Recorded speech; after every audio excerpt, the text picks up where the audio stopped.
Hi guys, my name is Lelasophia. I am an artist and fine jewelry designer. If you like contemporary fine jewelry, if you like luxury handbags, all things interiors, then I have some fun videos for you. You guys, okay, I know, very dramatic title, thumbnail, everything, you know. It is kind of a crazy world that we're living when we do, I mean, I don't know. There are much crazier things going on, which is also why I'm making this video. However, just in our little niche, you know, doesn't matter in the grand scheme of things, the luxury industry has a little bit of, you know, a little bit of scandal going on, shall we say, maybe even to put it nicely. And in a way, you know, some of this does have to do with human rights. So in a way, actually it is, you know, does matter, because we always want to make sure that we are supporting brands that are treating people nicely, point blank period at the base level, you know? And yeah, apparently that has not been happening to quite an extreme degree. Today we're going to get into the question of, is luxury, is this the end of luxury? Is there a death coming to luxury? We're gonna get into it all today. First and foremost, if you guys are new here, thank you so much for tuning in. I can't wait to see you in all of my future videos. Make sure that you like this video, subscribe to my channel, follow me on Instagram at lelasophia jewelry. I put up videos every Wednesday, Friday, and Sunday, and so I cannot wait to see you guys in the next one. Okay, so, you know, my rambly intro already, just to start out, because I am going to be my positive penny little self today, okay? Listen, I am going to bring you the positive side of this. There's no positive side to the bad things happening in the industry. I'll recap us for 1 second before that, but just to say, there are still incredible brands making incredible pieces that we can count on. I'm gonna go through those, and it's not just brands, but it's also categories, okay? We're gonna get into some of my favorites, why I support the brands that I support, why I purchase the category of item that I purchase, and even another entire category of pieces that I think I will always stand behind, and I'm very excited to get into. Just a quick little recap. Honestly, this video, I'm not going to lie to you guys, I filmed it twice, and I didn't like the doom and gloom aspect of things, and so I said, everybody else is doing it much better than I think I'm doing it. Maybe I don't have, you know, maybe I shouldn't add my voice in here. I don't know. I feel like I'm late to the game. And then two things happened. Dior did actually, it has come to, you know, I guess investigators' attentions. Again, everything in this video is completely alleged, as all of my videos are. They're just completely my humble opinions. Nothing has been proven yet. I think, you know, as I don't know, you know, Italian legal systems, I know American legal systems, but I think the legal system in general, all across the board, sadly takes years. So let's just say everything is alleged, you know. However, speculatively, we know that this is not a word. There's speculation / strong speculation that a brand like Dior, and apparently several others that are currently being investigated, and again, this is not a laughing matter, I should be more serious about this, but this brand in particular has been now proven, I will put up actual numbers here, to be selling, you know, pieces that have possibly, again, allegedly been made in sweatshop conditions by a third party. You know, I'm not sure if they're by a third party or if that's being proved or disproven. Been made in absolutely inhumane, you know, conditions where safety mechanisms are being taken off of machines in order for people to be able to work longer hours, where people are sleeping, where they're working. This side of things is not funny at all. This is not the light side of things. This is absolutely horrible. And apparently, I think one, you know, little facto number that came from this, again, alleged investigation is that, you know, a piece that costs $50-something to make, they retail for $2,500 or something insane like that. Again, I'll put the actual numbers right here. And, you know, a couple things happened in my brain. Again, the second portion of why I actually want to make this video now is because of two people, but especially Jessie from Jessie Style, who I just like, oh, I just have to say, I've been saying this in every video lately, but I just really love watching your videos and your content. And like, especially coming from someone who is so positive, who is so incredibly, you know, backs up all of her purchases and has incredible reasons for the pieces. Not that we all need a reason every single time for what we purchase, but I really love her ethos. I love how authentic to herself she is. So Jessie, I really love you. I really love our little tiny chats. that we've had. And she did a video on this and it like broke my entire heart. Like it was so sincerely worried. And so many people have made sincerely worried videos that I was like, oh my goodness, you guys, like, I don't know who's gonna care about this video, but I'm gonna jump in here because like the doom and gloom is so sad. There are brands making incredible, incredible quality pieces, and we're gonna stick to highlighting those today. I just had to because that video like literally broke my heart. I think I watched it last night. In the entirety of the last, whatever, I don't know, 24 hours, I was like, oh my God, I really need to make a video because this is so sad. This is so insane. And again, I know Jesse's always so conscious, and I hope I am too, that it's like, yes, obviously these beautiful things that we collect, like, you know, we're not saving lives over here, I'm aware. However, like the world is a very tricky place, and that's putting it very nicely. There are horrible things happening in the world right now. If in our little corner, something as silly as a Pop Mart, you know, thing that you DIY and to turn it into a keychain makes you happy, if buying a bag pre-loved makes you happy, then you know what? We gotta go with that these days, because the little bit of joy that we can experience, we need to. I want to always encourage that, and hopefully I've always been encouraging that. And I just have to say that, like, I don't know, things like this have been brought up for a long time. This was the other, I'm so glad I remembered for a second, I'm not gonna lie, I forgot there. But I also watched a video by Fashion Roadman, and he made an incredible, I've talked about both of these creators who I love so much, but Fashion Roadman did an entire video that I watched the entire, or a good portion of it. I think it was like a 3-hour live stream, so I watched a lot of it, I'm not going to lie. And he was talking about, like, in 2007, there's an entire book that investigates, you know, the death of the luxury industry. And I was like, oh, yeah, okay. We've been knowing about this for a really long time. Is it that there are more people, you know, even if I'm a completely unknown person like myself, on the internet who talk about it? But it seems as though I've been giving a lot of credit to Gen Z lately, because thank God for the wide-spanning nature of the internet, because I really think that for maybe the first time in history, people, maybe not history, but like, you know, the recent history, people are actually calling things out, and it doesn't have to do with cancel culture, it just is actually making sure that it's standing on business, okay, as Gen Z. And to put it in Gen Z terms, people are really standing on business, and Fashion Roadman's video was genius and brilliant, and I really agree with a lot of his points always, so I'll link both those videos down below for you guys to watch. And I was like, okay, I'm not going to lie, I actually got like a little bit, I felt a little proud of myself for the second reason is like, I do have a little bit of a leg up, so that's why I want to share that today, because I'm a fine jewelry designer and I've worked in the fine jewelry industry for the last 10 plus years, intensively and in several different facets. I wanted to own my own store, and now I own my own brand. And so that has given me a massive leg up to know quality, to know that I, just as a consumer, not even as a, you know, working on that side of the industry person, as a consumer, working in the, you know, one could say, maybe not, you know, I don't know. There are some brands that might be even above that like start at $50,000, you know, pieces of jewelry. I haven't ever, it's not really my vibe, but I've worked at especially with very, very high tier fine jewelry designers, independent fine jewelry designers. And that's always what I've loved, is independent designers. I am a high quality, low quantity kind of girl. And so I feel like that's given me a leg up with my handbag collecting, to know that I really want to prioritize quality. So we'll get into that second, because that's what I think I can hopefully lend, like, I don't even know, it's not like lend a voice to, but like, highlight in a positive way, so that like it's not all doom and gloom. There are, like, I'm working really hard not to make this entire segment about me, but it's like I'm trying so hard in so many ways to, let me not say trying, actually, I've learned that I am doing my best to make sure that I'm not only representing my culture, my Moroccan heritage, in creating my own business, my own brand, being a female-led, independent, completely self-funded brand, but also trying really hard to make sure that I stand behind my quality, that I can, you know, wear test my pieces to the ground, you know, like do all the things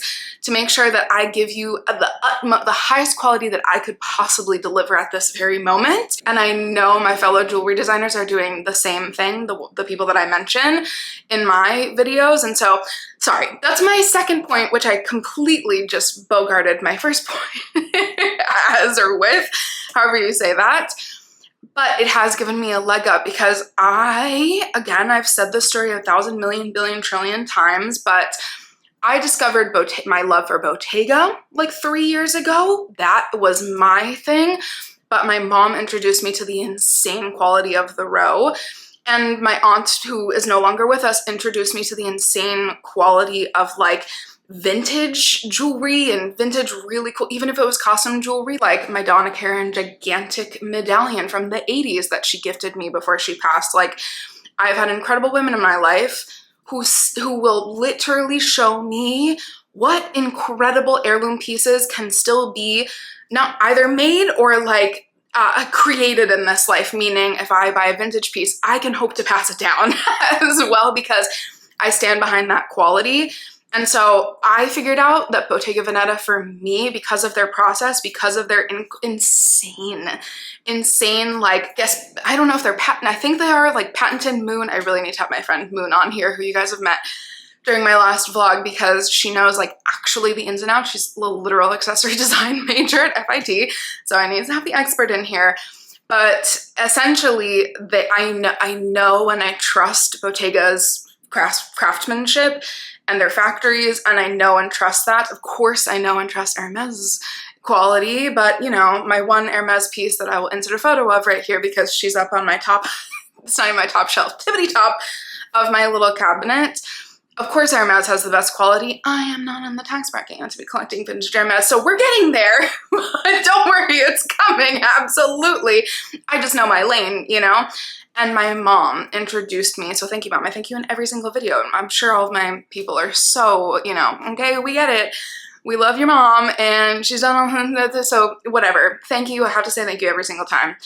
Because when I saw my mom to the ground wear her first sidekick bag from the row that she bought like 9-something years ago, it's crazy. It's crazy to me. And yeah, I've said the story 1,000 million times, but seeing that and then buying my first bag, you know, 2 years ago, I was like, oh no, something is good over here.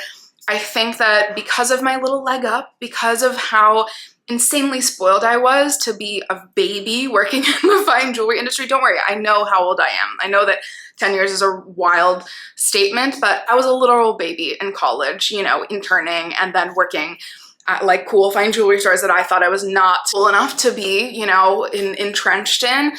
And I just, you know, I don't know, imposter syndrome, I guess, but understanding the insane privilege that I have to either meet designers themselves and be like, oh my God, and hear about their process, hear about how hand making a piece one at a time is actually possible in today's world. That gave me such a leg up. And for some reason, I was able to really recognize that somehow. Maybe I'm also a very tactile person. Obviously, I make jewelry, you know, with my bare hands, like clearly a very tactile person. Something about like feeling a material, wearing something to the ground. I live in New York City, you know what I mean? Like shoes and bags, everything that you wear is going to be worn because we walk, you know, normally I walk an hour and a half a day. Like maybe that's not, maybe most people do that, but it's on concrete and it's up hills and it's, you know, gross stuff. And if you're out for an hour and a half, you need to bring a lot. Anyways, New York City problems, which always probably sounds like I'm so pretentious when I say that, but just like, it is, you know, it's intensive. And so sometimes you need to bring a bunch of things. Sometimes you need to make sure that your bag is not going to all of a sudden fall apart on you, or a clasp isn't going to break, or because it gets caught in the rain, it's all of a sudden ruined and dead and done. Essentially, long story, very, very long, I fell in love with Bottega Veneta and the row because of the insane quality. Honestly, that is one thing that I really do. I really trust Mary-Kate and Ashley Olsen's word, because they literally started their business with the idea of having the highest, you know, the highest of quality in every single garment, whether it's the underwear or a $6,000 bag or a $50,000 alligator bag. You know what I mean? Like, I think I trust them and their track record tracks. I've had friends, personal friends, who have said, I wear this tank top 4 times a week, and it looks the same exact as it looks the same as it does the day I bought it 4 years ago. Like, so I really trust them, God willing. And Bottega Veneta, I think I also really trust. And so those are my 2 go-to brands. Hermes, again, you know, we already know. Again, Jessie from Jessie Styles, some of the bigger creators. Also, like, Mary has drool worthy. I don't even want to think about it. It's so good. My heart gets a little twinge every time I think of, you know, heart palpitations. I think of Mary from Mary's Rooms. Hermes collection, goals. Bow down. My friend, oh my gosh, I'm gonna put up a couple friends, again, internet friends, or, you know, you guys are really, like, it's really real. You guys are really my friends. Collections, you know, one day. So anyways, I stand behind Bottega Veneta, Hermes, and the Row. Vintage Louis, I mean, I can't even believe, ooh, am I about to, do you hear the clinkle clankle already? My dog is about to get really excited because I may have just gotten a bag charm that she thought was for her, and I felt really bad. Okay, you're gonna get a 2-second sneak peek because I have an entire bag charm video coming, but I have a huge not a huge collection. I have like a 7-piece collection of vintage Louis. Boop. And this stuff is from decades ago. I can wear it in the rain. I can wear it to a brunch. I can wear it on a train. I can wear it on a plane. I can smush it. I can do whatever. I love me some vintage Louis quality because you know what? It won't go anywhere. I've said this all the time. I could literally drive a truck. I would do that to prove, I swear. I would drive an entire 4x4 over a Louis Vuitton bag, my personal one, to show you nothing's gonna happen to it. And I do indeed have a vintage Lady Dior that, you know, I guess this entire portion is for me to say that standing behind vintage quality is a completely beautiful thing to do. And I completely support that, and I will continue to do that. Again, there are brands that just you know, ethically don't support, that I probably will not buy vintage from, but a brand like Dior, you know, it's interesting because would I buy vintage Lady Dior? Probably. Do I want to be supporting them as a brand in total right now? Maybe not. However, I think, you know, it's a very interesting subject, so I'd love to hear everybody's thoughts on that. But even if it's a completely unbranded, which I also did add some bag charms to, as you guys can see, again, in anticipation of my one of my next videos. I'm waiting for a couple in the mail right now, and then I'll be really excited to film that video. But even if it is a completely unknown, unbranded, you know, vintage exotic bag like I just unboxed on my channel, like vintage jewelry and vintage bags, the cost of making, the cost of goods, the cost of everything, and most importantly to note, the profit expectations, I will say, were probably a little bit more down to earth, okay? Probably a little bit more reasonable. So you could get an alligator skin and make a beautiful bag, and it probably was expensive during its day, but that stupid little bag back there feels freaking amazing, and I freaking love it. And almost 80, 90 years after it was made, I love wearing it, okay? And I can put it on my TikTok with bag charms. You know what? Giving it an entire other life. And so, you know, as we have this insane, gap is such a nice word to use. I'm sure we could use really horrible words. Crazy gap between, you know, in between the people making billions off of us and the people making either anywhere from a fair living to an absolutely disgraceful living, who should be given much more, you know, praise and compensation for what they do. Like, you know, allegedly the people who have been working in the Dior, whatever, factory, I don't know, sweatshop, something like that, and allegedly, it's quite an insane world. And so vintage is this is why I filmed this. This is my 3rd video filming this. I still stand behind vintage. I still stand behind the Row, Bottega Veneta, and Hermes, and that is my story, and I'm sticking to it. And in my last little bit, before I get into the last little jewelry bit, because I essentially already covered it, but independent brands are doing so much, and I am trying so hard to research as much as I can about independent, you know, brands who are still in the luxury tier, like my Signet bag, and I'm actually looking at my Magda Butrym bag. I don't want to spoil those bag terms for you, sorry. You're gonna have to wait until next week. A Magda Butrym bag that is like now my favorite thing in the world to look at because I charmed her up. Magda Butrym and Signet I talk about a lot because those are new brands or relatively new brands. Even if they're 4 years old, that's, you know, the Row is considered a new brand, and they're like turning 20 in a year and a half. You know what I mean? Like that's, that, you know, we have to give credit where credit is due and also honor. 4 years is a very short amount of time to have the notoriety that Signet and Magda Butrym have. And so I'm really trying to, you know, research more brands. Please put any down below. I know that there's always like the mid-tier brands that I don't talk about as much, essentially because I want to firsthand know the quality, and I want to also make sure that I just want to make sure that the quality is there. But one, oh my God, I'm so glad, like Dragon Diffusion. And I mean, this is complete, I'm really spoiling a lot for my next month plan, you know, thing, but Dragon Diffusion and Modern Weaving are two brands. Modern Weaving I've talked about more because I worked with one of their showrooms who represented them, and so I trust that person personally, that I have had a relationship in the past. I know that quality is amazing, and I've personally purchased one for my mom.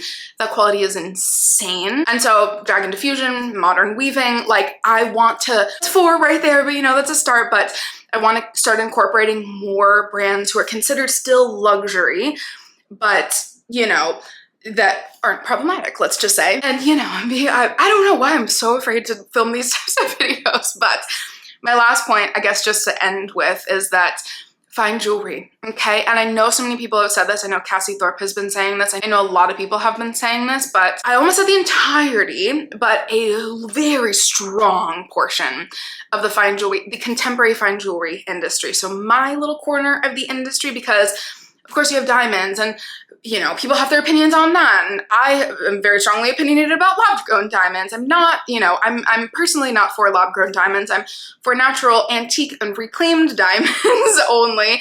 That's what I choose to work with. I choose to work with the weird diamonds that have been around for, I mean, the diamonds themselves all have been made, like, you know, for billions of years ago, and have been being made for billions of years. How do you say that? But yeah, I mean, like, you know, not like GIA new, whatever, you know, I love the sustainability of a reclaimed or antique diamond, and so that's what I choose to support. The diamond industry is massive, you know, the engagement ring industry is massive. I'm talking about the like artist side of the fine jewelry industry, not the corporate side, not the, even though I get that some of these brands are still family owned, but the Hermes, Van Cleef, Tiffany, Cartier, not that side of the, I'm talking, you know, the bigger brands that people know are Spinelli, Kilcullen, Foundry, Aisley, you know, the brands that I talk about all the time. But my favorites like Kim Dunham, Alice Wace, you know, Taber is getting really big. You guys will see all my jewelry videos, and there I try to always only talk about brands that, oh my God, El Hanati, like I just have to mention all these people. I try to only ever talk about brands that I literally know that it is, like myself, the designer themselves, like Prunus, in her studio, only her or her, you know, right-hand person making every single piece with their own hands, you know? Like, I know that for sure. Darius Jewels, Daria, and Ariel are like literally hands picking every stone. They use the Epithet. Whew, they're on another level, quite frankly. They are on the highest of most beautiful, bow down worthy levels. You know, Daria and Ariel for Darius Jewels. They're really tippity top in my book. But anyways, all of the jewelry designers that I really am rambling over, I really stand behind their ethics, their morals. I stand behind what everybody, you know, their ethos. I stand behind their inspirations. I hope that you can count on me, that I don't, you know, you guys don't know me, and also I have to build this trust. You know, it's been a year and a half, a little bit more than that actually, but I want to build the trust that anybody who I'm going to talk about, I truly stand behind. And the jewelry industry is alive and well, and we need support. Like, we need support. And I know it's insane. I'm fully aware of the price. I'm fully aware of my own prices, and I'm the lowest end of what all the designers that I just talked about. If Darius Jewels, you know, is probably the highest end, Prunus can get up there, but Prunus actually has a really amazing range. And this is not a jewelry video. Long story, again, very, very long. I just always hope to be holding myself accountable with the pieces that I choose to wear, because you guys know I truly, truly wear my pieces like to the ground. And so it's important to me to always really stand behind the quality, the ethics, and the morals of the brands that I support and the brands that I talk about. Because again, also, this is not to bash anybody who, you know, collected 80 Dior bags over the last 10 years and now is like, oh, doesn't know what to do. There should also be laws about telling us, you know what I mean? But I guess they are now, but like, there should be laws about, you know, it's like all those, now we know, again, allegedly fake, like very aesthetically pleasing videos that Dior was, you know, putting out and showing that they had like some beautiful handmade process, like it's completely untrue. So like that feels like a crime to me. I don't know, again, allegedly, I don't know. Anyways, I hope to give you guys hope that maybe I, you know, went in a weird direction, but I hope to give us all hope, because there still are, I guess that's what I kind of trailed off on saying, like, I know it's very difficult to think about, yeah, that was an entire thing of what I was gonna say. I know it's very difficult to think about spending $2,000 on, you know, a gold ring, or $2,000 on a necklace, or $6,000 or whatever. But when you think about the fact that that piece of jewelry, this is for, you know, a story for another day, but when you think about that piece of jewelry will be, you know, will outlive you by forever, like literally will not just be generational, like they're digging up, you know, like beautiful gold pieces that are 10,000 years old. It's like, gold is gonna last forever, and jewelry is going to last forever. Trust me, my feet are still on the ground, but it's pretty insane. But when you compare it to something that was made for $50, that apparently has very little quality in it or whatnot, you know, it's, again, allegedly, it's just a joke at this point. That doesn't seem like a equal trade-off to me. And so, not saying that you have to start collecting fine jewelry, but there's hope. There are designers really trying really hard. And like Jessie said, you know what? It's like, I don't want to show it again because I don't want to spoil it, but if you want to start collecting, like I just got wildly into collecting skull pan. I pray. I don't know what their working conditions are like, but I really pray. I'm gonna go do some research right now, but like, the artist is so cool. Like looking at how the artist for Hirono and the artist for Skull Panda, like I just got into this 2 weeks ago. And like already I think how cool the artists are and how involved they are and how they're like doing all this really cool design work themselves and probably with their really cool teams. And so I'm like, we still can have beautiful things to collect, even if it's all vintage. That would be like, that would be such a vibe as well. So very, very, very long video, and I truly can't wait to hear all of your thoughts. Thank you guys so much for watching, and I can't wait to see you in the next one. Bye guys.